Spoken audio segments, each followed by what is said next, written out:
That was very beautiful. That was a very complete emotional statement. You're emotionally very available today.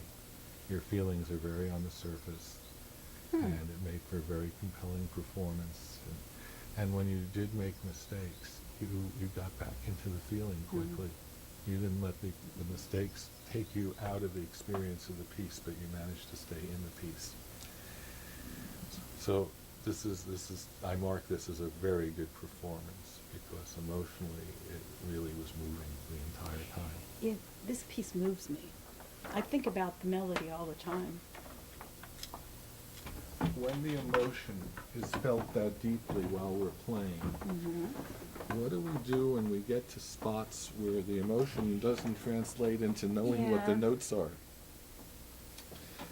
And I'm not sure exactly what to say about that, except that ultimately you do have the feeling that you're just in contact with the piece at an intimate level, and that nothing, and that the hands are always enacting whatever that feeling of contact is.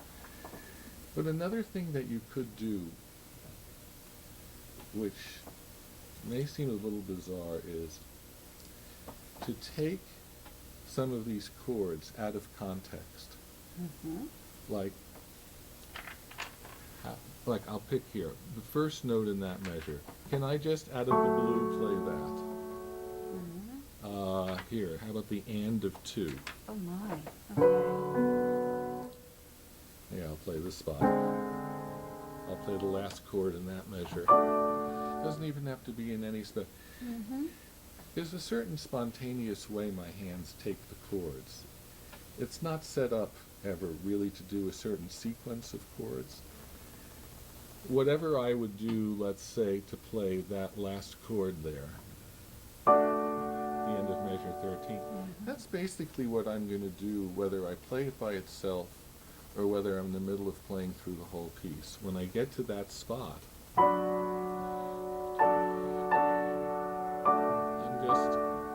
just playing it the way I would play it in any case, physically speaking. Yeah. And it might be worth seeing what would happen if you just went through the piece. Like, here, you pick random, give me a measure number and a beat number, and I'll just see if I can spontaneously go to it. 30, well, let's see, 35. 35. So second beat, but that's easy for you.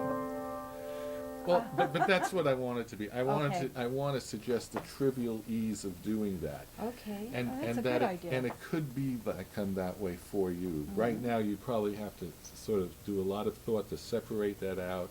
You might even have to go back in your mind to something and then play up to that spot. And what I'm saying is, it's a very useful technique just to be able to, not even think of what came before that spot or what comes after that spot, and just say, can I play that? Yes. Wow.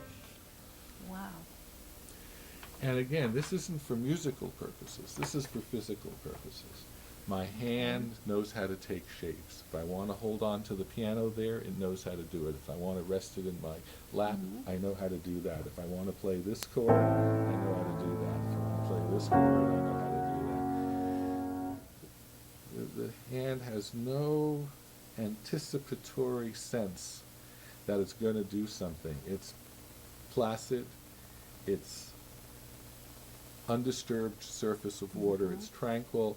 And then suddenly, there's a shape. Yeah.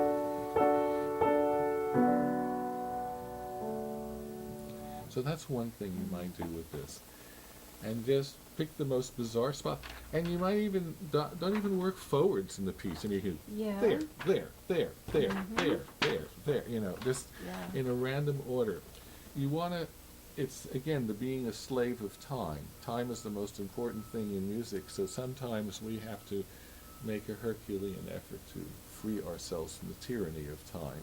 Okay. It's our greatest goddess, and it can be it's our greatest nemesis, that we have to do things in a certain order.